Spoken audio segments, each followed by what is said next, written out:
ready except for the rolling part. That's okay. Now we're rolling.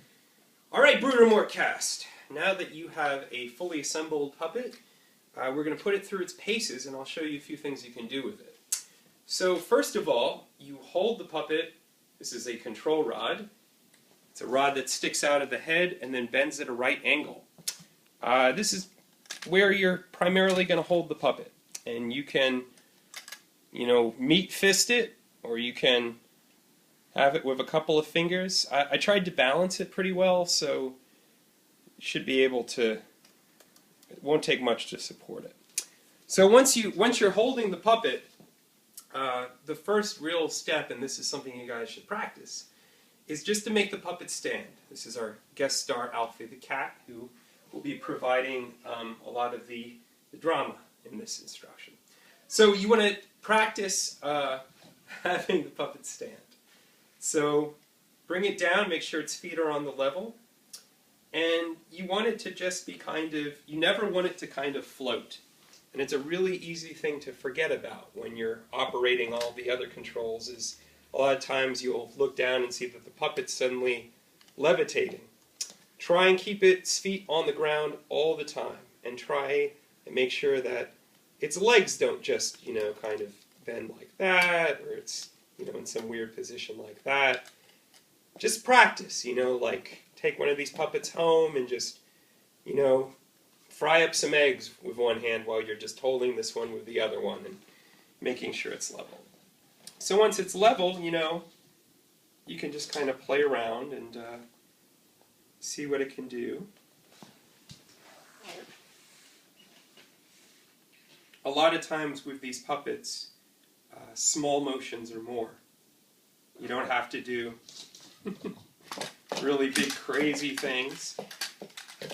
You can just kind of have very kind of naturalistic motion. Right now I'm controlling the puppet with one hand. I tried to design these so that you could partially control them with one hand. Obviously you don't get the full degree of expression, but I'm balancing the control rod on my pinky and ring finger, and I'm holding the arm control rod kind of like as if it were a set of chopsticks. And with that, with just those, you're able to get a lot of expression. We're able to rotate the head. We're able to kind of have him speak. Blah! Blah, I say. Super blah. Double blah. You can even kind of... this string controls the other arm. These are both just... these are both like attached to the main control rod. Each of these puppets is going to have one dominant arm and one lesser arm. The rod is the dominant arm. In this puppet's case, it's rigged for the right arm. With the dominant arm, you can do very bold things. You can, if you decide to fence, you can kind of do a lot of that. That's your attack. You can do very kind of serious things. If you're going to, put an arm around another puppet and conspire, it's probably a good arm to do that with. If you're going to take a drink of something, probably good for that. See, I just made the puppet levitate, which you're not supposed to do. So don't be like Jesse. This is the lesser arm, and it's the one that's got the string. You can still get some expression from it, but it's softer. Softer expression. This one's rigged more like a marionette, so it's good to think of it as a pendulum. It just kind of waves to and fro. But you can still do things with it. And when you're using two arms to control the puppet, you can do a lot. You can have the two hands working together, and you can like bring them in. What's he doing? Good question. Same as it ever was. Same as it. Time isn't holding us. Time. This is not my beautiful house. This is not my. My God. What have I done? Anyway, so yeah, so those are basically the arms. And another good exercise is to pay attention to the eye line of the puppet. Always, when a puppet's looking at something, always make sure that its eyes are actually looking at it as much as possible. And once you do that enough, start coordinating it with the dominant arm. So, arm there, eyes there. Can you make the puppet's head follow the hand? Alfie thinks you can. I disagree with Alfie. So that's a good exercise. One final note about the dominant arm. It's attached to a rod, which obviously allows, this kind of movement. You can also twist the rod, and what this will do is twist the kind of place the rod against the eye bolt on the wrist, and you can kind of twist the arm and do things like this, which is kind of useful. So this is good for contemplation, for pledges of allegiance, and other more secretive pledges. You can put the hand on the hip. One other final note about the control rod arm. It's currently it's attached to this elastic cord. It's not really a cord, I guess you'd call it a strap.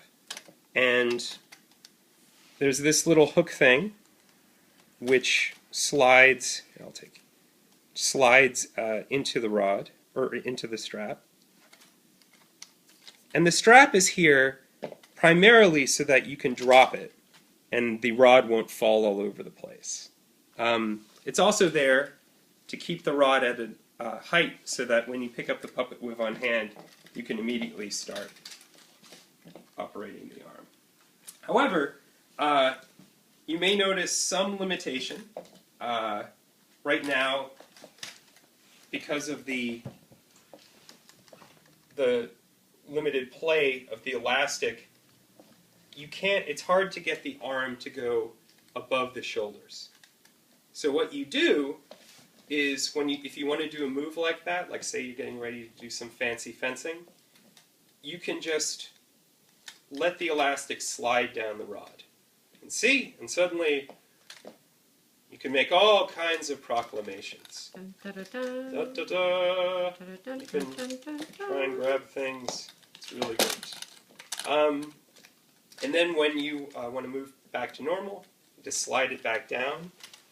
That's what this hook is for, is to make sure that happens. Alright, so puppet walks. The walk is a little tricky, and you guys might just want to experiment and come up with what works best for you. The classic Sicilian marionette walk is a kind of stately affair like that. And what you do is you place all the weight of the puppet on one leg, and you swing it. Put it down on the other leg, swing it the other way. And you just kind of repeat. This may take some practice.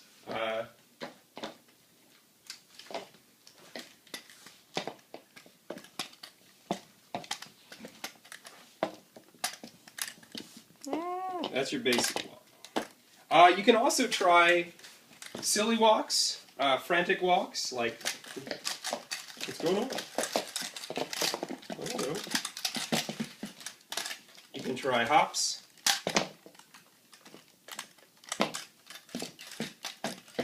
Bounds.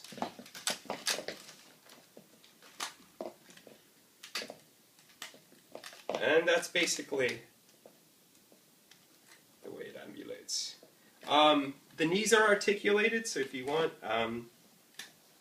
you can have the puppet take a knee and say, "Guess what? I think you're pretty great, and I'm going to make some kind of oath. And that oath is, I vow to let the elastic slide down my arm rod, and let my arm grow high. Damn you, son! Damn you!" So you can do things like that. If you want the puppet to sit down, it's America, buddy. Our puppets don't sit down. They work really hard for piss poor wages. Sorry. No, you can have the puppet sit down. You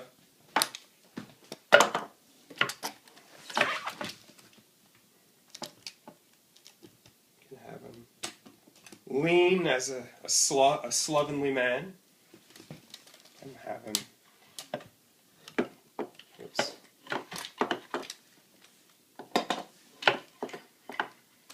Well, a slovenly man it is.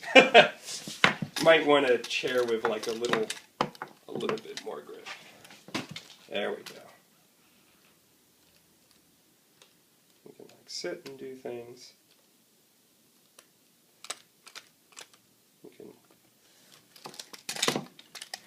decide that chair is over. So I think probably the best thing to do when you assemble these puppets is just to practice with them. Oh, kitty cat.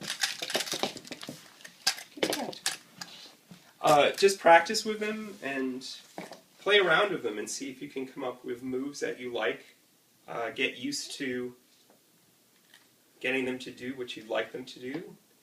And learn what they do that you didn't expect. And just let them speak to you. That's basically it. Can you think of anything else? No.